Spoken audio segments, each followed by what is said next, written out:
Assalamu alaikum. Today we are going to discuss about the pericyclic reactions.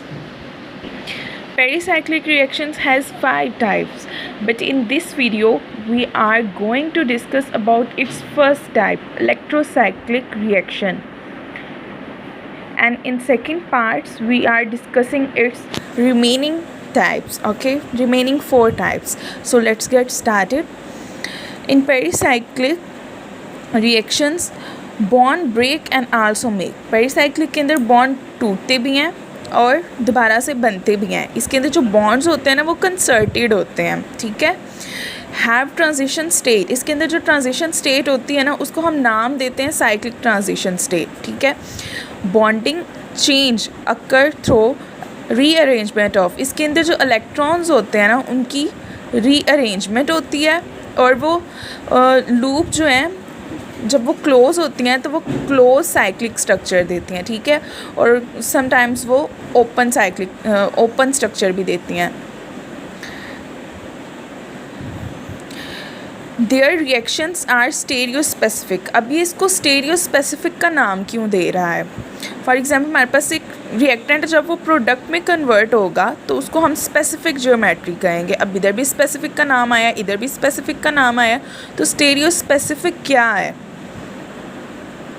For example हमारे पास thermal chemical process है और photochemical process है, ठीक है. तो ये दोनों रिएक्शन जब हमें डिफरेंट प्रोडक्ट्स देंगे ना तो उसको हम लोग कहेंगे स्टेरियो सिलेक्टिव. और जब ये हमें सेम प्रोडक्ट्स दे रहे हैं तो उसको हम नाम कहेंगे स्टेरियो स्पेसिफिक, ठीक है. तो अगर हमें सेम प्रोडक्ट मिलेंगे तो स्पेसिफिक आएगा, अगर हमें डिफरेंट प्रोडक्ट्स मिलेंगे तो सिलेक्टिव आएगा. इसको हम फर्दर आगे भी डिस्कस करेंगे इन दोनों के डिफरेंस को. सो हमारे पास जो पेरिसाइक्लिक रिएक्शंस की टाइप्स हैं वो हैं electrocyclic reaction, cycloaddition, cheletropic, sigmatropic और ग्रुप ट्रांसफॉर्म्ड. तो पेरिसाइक्लिक का जो इंट्रोडक्शन था वो इतना ही था. हम अब उसकी फ़र्स्ट टाइप को डिस्कस करेंगे जो कि है इलेक्ट्रोसाइक्लिक रिएक्शन. अब इसके अंदर जो है ना कोई भी स्पेसिफिक रिएक्शंस नहीं होते हैं, have no specific reactions as, और इसकी कोई स्पेसिफिक एग्जांपल भी नहीं होती है. इसलिए हम इसके एग्जांपल के अंदर इलेक्ट्रोसाइक्लिक रिएक्शंस को ही एक्सप्लेन करते हैं और साइक्लिक एडिशन रिएक्शन को ही एक्सप्लेन करते हैं, ठीक है. फॉर एग्जांपल हमारे पास ये देखिए ये कंपाउंड है, ठीक है. मैं आपको इधर बना कर दिखाती हूँ. अगर हमारे पास ऐसा कोई प्रोडक्ट है ना तो ये देखिए 1 2 3 4 5 एंड 6 ये नंबरिंग हमने दे देनी है सबसे पहले. फिर हमने एक बॉन्ड इधर बनाया, एक बॉन्ड इधर, एक बॉन्ड इधर. अब ये जो बॉन्ड है ना ये ट्रांसफ़र होगा इधर, और ये जो बॉन्ड है ये ट्रांसफ़र होगा इधर, और ये जो थर्ड वाला बॉन्ड है ना ये ट्रांसफ़र होगा इधर बाय. तो हमारे पास जो प्रोडक्ट बनेगा ना वो किस तरह से बनेगा?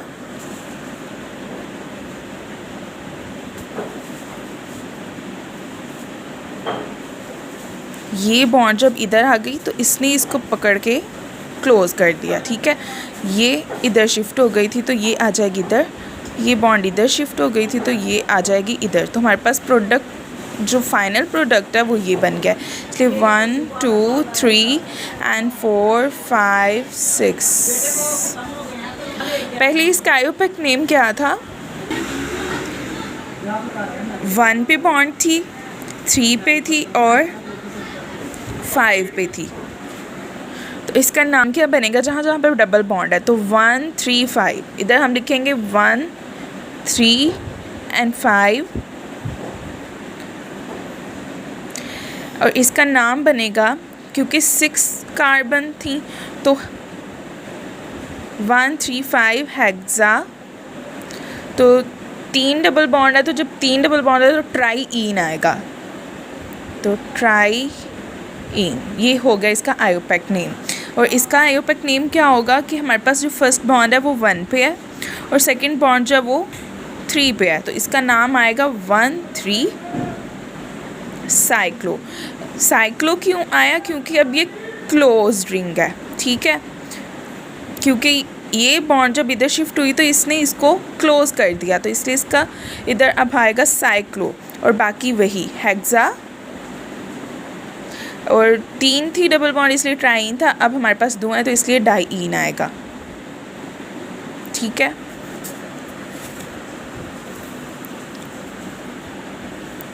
अब जैसे कि हमारे पास साइक्लोब्यूटेन है, इसका स्ट्रक्चर है, तो ये बॉन्ड जब इधर शिफ्ट हो जाएगी और ये जो बॉन्ड है ना इधर आ जाएगी, तो जब ये बॉन्ड इधर आएगी तो ये ओपन हो जाएगा।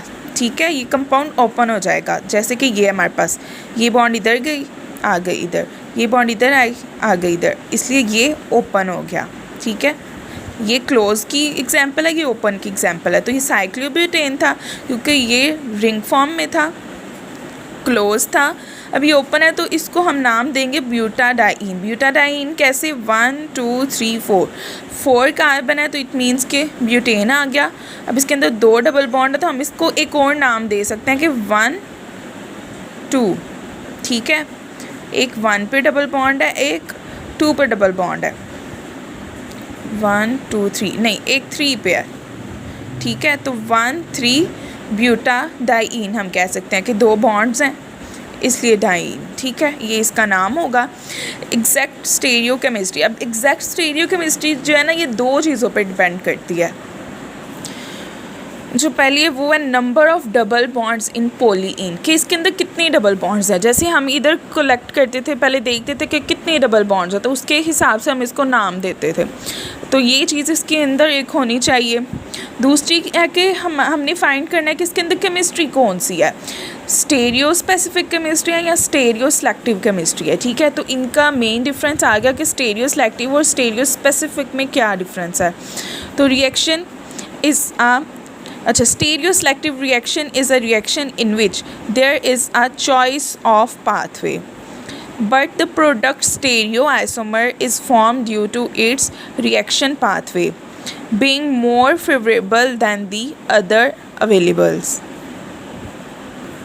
जो स्टेरियो सेलेक्टिव है ना, इसके ये सबसे पहले अपना जो पाथ है ना उसको सेलेक्ट करता है। ठीक है, इसके बाद चॉइस ऑफ पाथवे, इसके बाद चॉइस होती है कि इसने कौन सा पाथवे जो है वो सिलेक्ट करना है। ठीक है, लेकिन जो प्रोडक्ट है ना, प्रोडक्ट आइसोमर्स हैं, वो जब बनते हैं वो किस वजह से बनते हैं, रिएक्शन पाथवे की वजह से।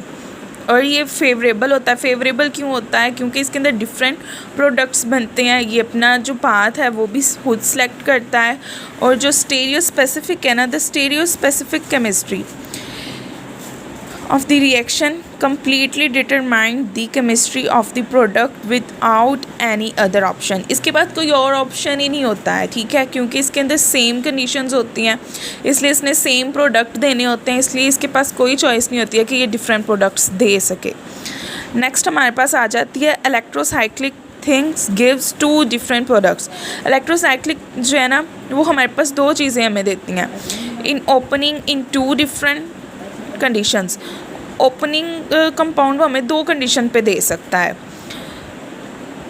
कि अगर वो सेम है तो वो स्टेरियो स्पेसिफिक होगा, अगर वो डिफरेंट है तो वो स्टेरियो सेलेक्टिव होगा।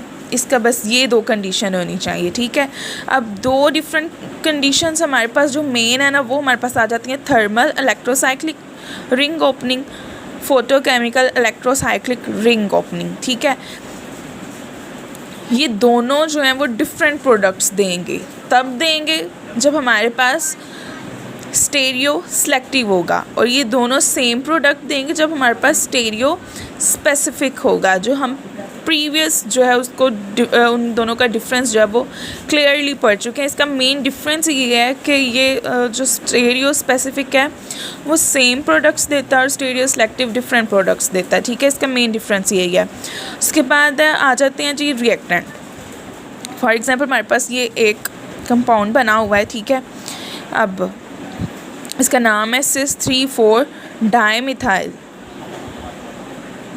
साइक्लोब्यूटेन। अब इसको नाम क्यों दिया गया है 3,4 डाइमिथाइल, 1 2 3 और 4, 3 और 4 पे मिथाइल अटैच है। ठीक है, ये इसलिए इसको नाम दिया गया है डाइमिथाइल, और 3 और 4 पे इसलिए 3,4 डाइमिथाइल साइक्लोब्यूटेन। साइक्लोब्यूटेन क्यों है, क्योंकि ये क्लोज फॉर्म में है, और ब्यूटेन क्यों है, क्योंकि 4 कार्बन है, 1 2 3 4। ठीक है, ये क्लियर हो गया। अब इसको सिस क्यों कहा गया है जी, ये देखिए इधर भी H है, इधर भी H है, इधर मतलब ये जो है, ये देखिए ये आपने FSC में इसका स्ट्रक्चर पढ़ा होगा, CH3H CH3H। ठीक है, इसको हम नाम देते हैं सिस का। अब क्यों देते हैं, क्योंकि इसकी यहाँ पे H अटैच होते हैं और यहाँ पे मिथाइल अटैच होते हैं। अगर हम इसको इस तरह से करें, ये देखिए, तो ये वही स्ट्रक्चर बन गया ना, ऊपर मिथाइल और नीचे H। ये देखिए ऊपर मिथाइल और नीचे H, तो ये सिस है। ठीक है, अब ट्रांस की तरफ आ जाते हैं। ट्रांस भी समझाऊंगी, लेकिन वो इस तरह से कि उसने कहा है ना कि थर्मल इलेक्ट्रोसाइक्लिक रिंग और फोटोकेमिकल साइक्लिक रिंग हमने पढ़ने हैं, तो इन दोनों के जो है ना वो मैं रिएक्शन करूँगी, यहाँ पे स्ट्रक्चर्स बनाऊँगी, बेसिकली रिएक्शंस नहीं स्ट्रक्चर्स बनाऊँगी। तो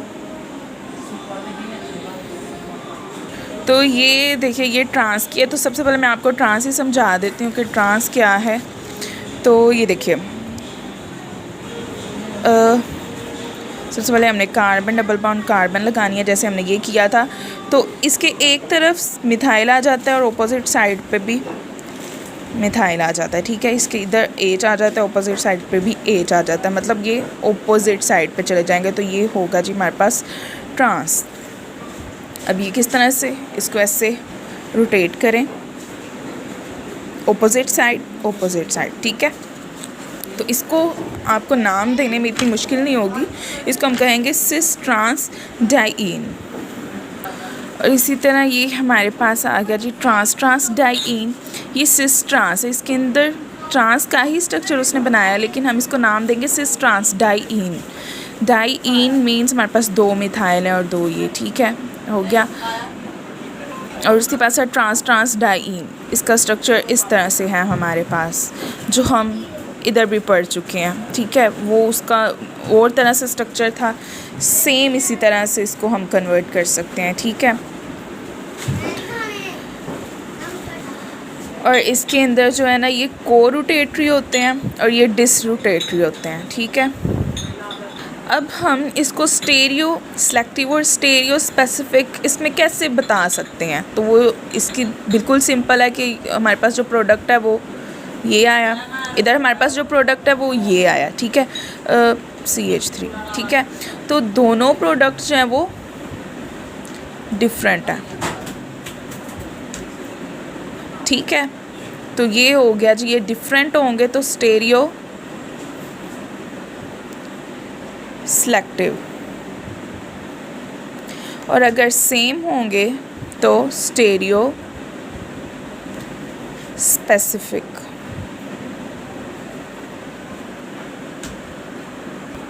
सो दैट्स इट। हमारा आज का लेक्चर सिर्फ इतना ही है। उम्मीद करती हूँ कि आप सबको ये समझ आ चुका होगा। तो नेक्स्ट लेक्चर में हम लोग इसकी सेकंड टाइप पढ़ेंगे, साइक्लो एडिशन और किलियोट्रॉपिक। ठीक है, कोशिश करूँगी कि ये दोनों ही सेकंड लेक्चर में फ़िनिश कर दूँ और सेकंड लेक्चर में इन दोनों को करूँ। ठीक है, तो ये 3 पार्ट्स में डिवाइड हो